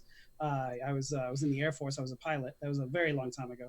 I got out of the Air Force and was also a combat medic, and so I have some medical skills. I'm good with people, as you can tell. Obviously, I like talking. How are you in the disposal of medical waste? I'm sorry? How are you in the disposal of medical waste? Thankfully, not currently involved. But you can recognize it. You know how the proper handling of it. That would be something that we definitely would put to use for you in community service. Oh, well, that's technically true, yes. There are several bank-seized flop houses that would need to be cleaned, and oftentimes there is a lot of paraphernalia inside them, and when they're being cleaned, it's always good to have somebody who knows exactly how to properly handle such things. Wouldn't want our community service people getting hepatitis, right? Oh, I see. So you mean like a supervisory position? Okay, that No, sounds good. you would be cleaning the house. Yeah, that doesn't sound like using my expertise correctly then. Well, you would know how to deal with the medical waste, right? So I can supervise. You would be the only person. You would supervise yourself. Huh. Yeah, I guess. And speaking of medical waste, if you wouldn't mind, you've missed that right there. Oh, which one? Yes, both of them. Oh, so I did. Okay. All right. Well then. Hey, would you mind just let me know if there's any more that I missed? You bet. I'm going to carry on. If you don't mind, if there's anything else you'd like to tell me, as soon as your bags are full, people, if you wouldn't mind taking them back to the short bus and getting another bag. Unfortunately, you'll have to put the full bags into the bus itself.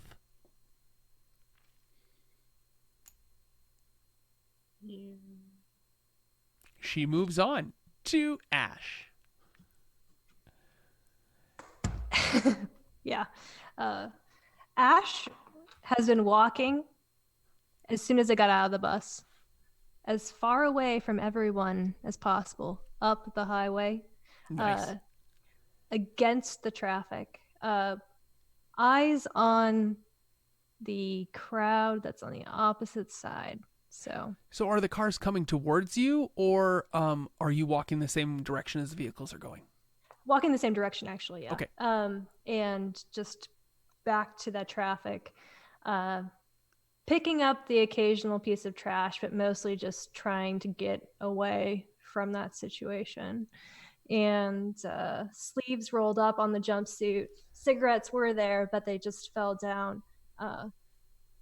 I'm keeping them out. I don't literally lighting up as I'm walking away. Everything that I own is on my person, and that's like 50 cents in change. You know. And one of them is a Canadian quarter? Yeah, and a set of keys that mostly just a set of keys. And do you have your phone? Yeah, it's a really, really bad phone. Is it a Nokia flip phone? Yeah, it's like one of those ones that you get at Walmart when you lose your phone. Oh, I love it. Mm-hmm. A Walmart special phone. A throwaway. Yeah, burner phone. I got you. Yes, but in Ash's case, it's a keeper. Mm-hmm. Yeah, and I'm just like looking for some interesting stuff there on the side of the road. I mean, I'm picking up trash, but mostly I'm looking for stuff. And then I'm also mostly just looking across the way at these like gaggle of convicted people. Definitely. You are moving away from the convicted criminals. They are the other side and further down. So you're actually making your way further away from them as suddenly Counselor Barry appears next to you and says, Ash, if you could, I do note there's another name on this, but that it has been articulated to me from the court that you're to be known as Ash only. Yeah. Perfect. So, Ash, I note that you made your way quite a ways away and you have overlooked quite a bit of trash on the way to this spot you're in now. And I do ask that if you could just stay closer to the group and more focus on the trash that is in front of you than making your way and being a bit more distant. Yeah, I look at it this way. I walk, I see it, and then when I go back, eventually I'll pick it up. Oh, I'm sorry, sweetie. What the plan is that you're going to go forward about 200, 300, 400 yards, and then I'm going to drive the bus up to you so that we don't ever have to go back and forth. You'll just slowly and methodically make your way down the highway. I didn't express that to begin with. That's on me, okay? Yeah, that's on you. Yeah. You got like 3 other people back there, or 4, I don't know, I can't keep count. I know, there's lots of you, right? There's 7. I'm so happy today. The city has been done very well, and this highway is going to be spotless. She just happens to put a hand right on the flat of Ash's back to try to turn Ash to head back towards the bus. Yeah, cool. I'm just gonna walk away. I'm gonna pull a cigarette out. I'm gonna light it. I'll be like, you touch me again, we're gonna hear about it in court. Right, I'm just trying to get you, if you could just turn, I'm turned. That's great, wonderful. Let's head back. And she looks at your cigarette, looks at you, looks at your cigarette, and says nothing. Mm-hmm. All right. I just like put the little trash bag over my shoulder and just, all right, we're going. Perfect. We head back, and she says, so Ash, do you happen to have any special skills at all, sweet summer child? I like food. Okay. Yeah, that's something some people like, yes? Skills? I don't know, like No one can hear Carl as he mouths words. I don't know if you're muted or I was mouthing reading to old reading to old people. Hey, thanks. All right. I can I don't know.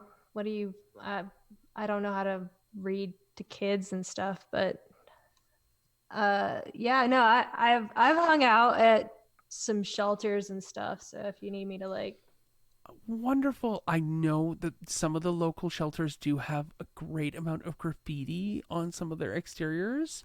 And if you're acquainted with those shelters, would you be amenable to helping out with the cleaning thereon? Or would you prefer to hit a shelter that's you're not familiar with?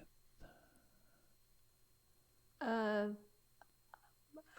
listen, you just give me something to do for 8 hours or 200 hours or whatever we're in here for, and I'll do it. I really don't care. I love your attitude. Oh, I wish so many more people had this attitude where they would just take the time to reflect on the things that they did wrong and get through the service that they need to commit to. You just keep on keeping on. That's my motto. That's what I tell people. Keep on keeping on. I feel like we're just going to be the best of friends, Ash. You and me both. Yep. Okay.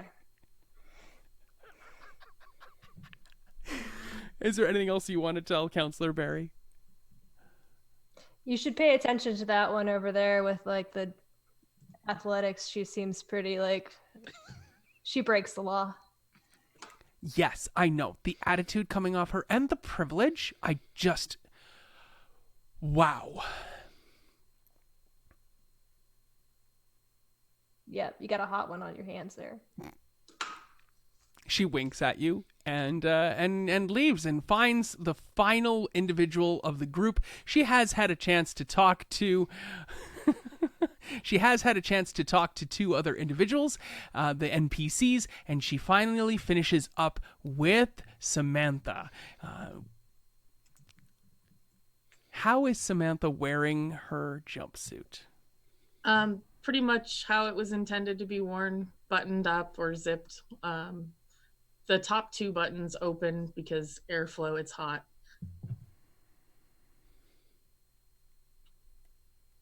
Is she wearing her hat? Yes, she's wearing her hat. She's also wearing the pendant that she was wearing. She refused to take it off as well. And she does have her cell phone on her as well. Not obvious, but perfect. I love it. Into her bra. Yes, that sounds great. Is she wearing any clothes underneath? Yes, like a tank top and jeans. Oh, okay. Wow, you're sweltering in the heat then. Perfect. Counselor Chloe walks up and says, "So, Samantha Blackwell, right? I had that right? Is that right? Did I write that right down right? Samantha yes, Blackwell. I did. So, special skills, abilities, things like that might be helpful for determining where I can fit you into community service here. Well, I'm good with organization and filing. I could organize your files. I could read to old people. I'm really good at that. Wow. There wasn't that much conversation on the bus, and yet every single one of you has brought up this reading to old people thing. Well, that's lovely. Good to hear. Yeah. It seems as though you've done a very good job, and has Samantha been working hard at cleaning up the garbage or not? Not like working super hard. She's been picking it up, but like the bag's probably about half full. Great. Is there anything else that she wishes to say to Counselor Sarah? Counselor Chloe? If there's any position that you have that is not directly dealing with people or looking like a criminal on the side of the highway, that would be fantastic. I have got a lot of the former, not so much of the latter. I'm sorry. Yeah, that makes sense. So you're out there, and it's been about an hour of cleaning, picking up trash, taking the full bag back to the bus. You've started to get a little bit of distance between you and the prison bus. I'll say that they were in front of you to begin with, and now they're now behind you. The bus has moved down about 300 yards, and you've moved forward about 300 yards. And of course, you have the huge stretch of 10 lanes of highway between you and them, because it's not the other side of the highway, it's just the one. And you're on this main highway leading into, and there's an overpass coming up, and you're just a ton of trash in this area. It just looks like it hasn't been cleaned in a year or two. And something weird starts to happen. At first, you can all feel a kind of prickling raise up the hair on the backs of your forearms. And I know that we are 1 hour and 55 minutes into our opening session, and I haven't made anybody roll any dice yet at all. But if you would like to make perception checks, which would be a wits check, and if you have an applicable skill, I'll gladly allow you to add dice to that. You're looking for at least 1-8, because at this point you are not Nova characters, and a difficulty is an 8 for you here. If you get at least 1, I will give you some information. It's a wits check. Cunning.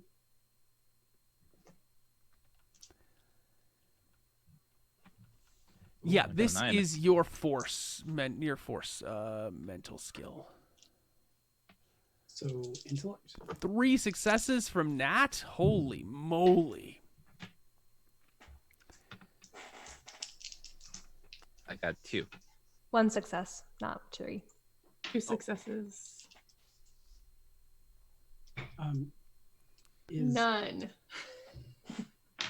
Is integrity an applicable skill? Sure, in this instance, yes. Whew, that was a Still mid-fill. none. How did we do, Velvet? I got 2. Excellent.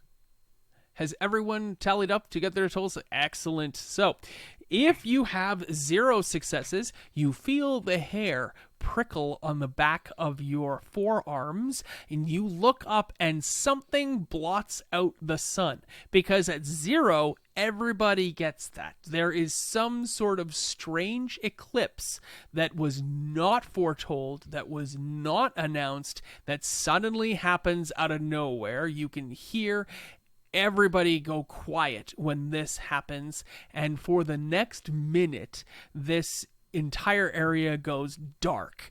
And for those of you who got 1 success, you hear some sort of strange explosion happen not too far away, maybe 2 miles.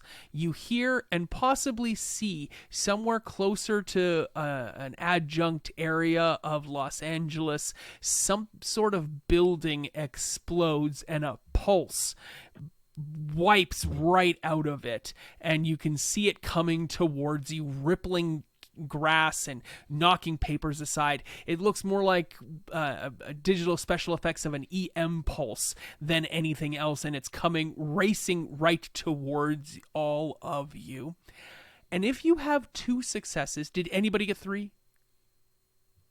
Blank faces tell me no. So those of you who got 2 successes, you just so happen that after you look up, you spot behind you, and it looks like a semi-truck driver has looked up at the eclipse at the wrong time as they're coming down the road, and they slide into the lane next to them, and they hit some sort of unfortunate vehicle. And I will pick on Paige. What vehicle does this semi-truck hit? Paige's personal least favorite vehicle, the Prius. Oh no. Okay, it hits a Prius car. Oh no. Overcorrects, turns, And those of you who got 2 successes, who got 2 successes? Cool. Oh, wow. So many of you. Okay. There is some strange word, some sort of chemical company, something chemical company on this vehicle. Sarah, what is the name of this company? Camco. Camco Chemical Company. What is their logo, Velvet? It's like a fist closing around an atom. Fist on an atom.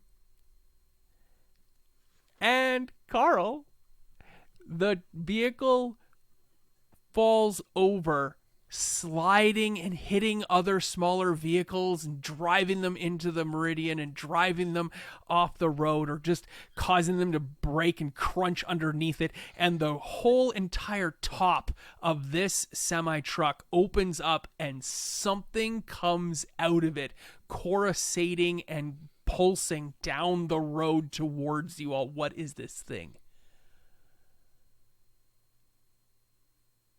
It is a seafoam foam, like a blue-green foam. Oh, okay. Yeah, I love it. Blue-green foam bursts into the air, bubbles everywhere. This giant foam comes roiling down all along there. And who failed this check? Who got 0 successes? So, as you have 0 successes, I'm going to add a momentum die to the track, and that will be in effect for next game, because it is at this point, while an eclipse is above you, an EM pulse is pulsing towards you, and a semi-truck has overturned, and crazy green foam is pulsing and pushing out towards you and about to wash over your ancient Doc Martens and your gel pumps, and that we will end today's session, and we will pick up next week at 10 p.m. Mountain Time in this exact same spot with these exact same players, but probably a few flashbacks to other NPCs. And with that, I conclude today's adventure. I'm Kyle. This is Community Service. It is a Aberrant 2.0 Trinity Continuum game. I'm super pleased and thankful that Onyx Path has trusted me with an opportunity to run this crazy idea that I've had. And I would like to end, as I always do, with thanking the people in chat for your beautiful suggestions, my gorgeous players who are here with me and their amazing costumes that they're putting together for this show. There is so much more to come as we work our way through this N eruption event here in Aberrant. I'll leave it to the players to say their farewells. That's it from me. Thank you so much. I'm Nat, again, podcast host of Meta Machina, also on Morty's Devils. You'll catch me soon again, but I wrote next Friday's episode. Please tune in. I'm Carl. You can catch me this Sunday on our home game on Ars Mythica. I'm also going to be in one of the 9 Hells of a Good Time games on We Are Nerdsmith, and I'm going to be in an upcoming Obscurum City of Mist game on We Are Nerdsmith in about a month. My name is Sarah. Thank you guys so much for watching, for being here with us. You can find me on Twitter at RNL. You can find me on Twitch at Ars Mythica. We will be streaming on Sunday our D&D game. I'll be playing in the 21st of October 9 Hells of a Good Time game for We Are Nerdsmith. Again, thank you guys so much for watching. Have a wonderful night. And I'm Paige. I had a great time playing Jess and Mandy. And you can find me on Mondays on Scraticus, here on Tuesdays now, excitingly, and in a month on Forge Breakers Charity Week for With Advantage, which I'm really looking forward to and probably speak more on in the future. Hi, everyone. I'm Velvet. Thank you so much for being here. You can catch me on here on Tuesdays, as well as on Flight Risk, Morty's Devils, Stories of a Broken Sun, and What the Force Is Fangirls, where I play mom friend Christy. So thanks again to one and all for coming out and checking out the premiere episode of Community Service. And as I'd like to say, and what this game is all about, we all, when we come together, form a community, and there's nothing better when you're part of a community than to be of service. Have a great night.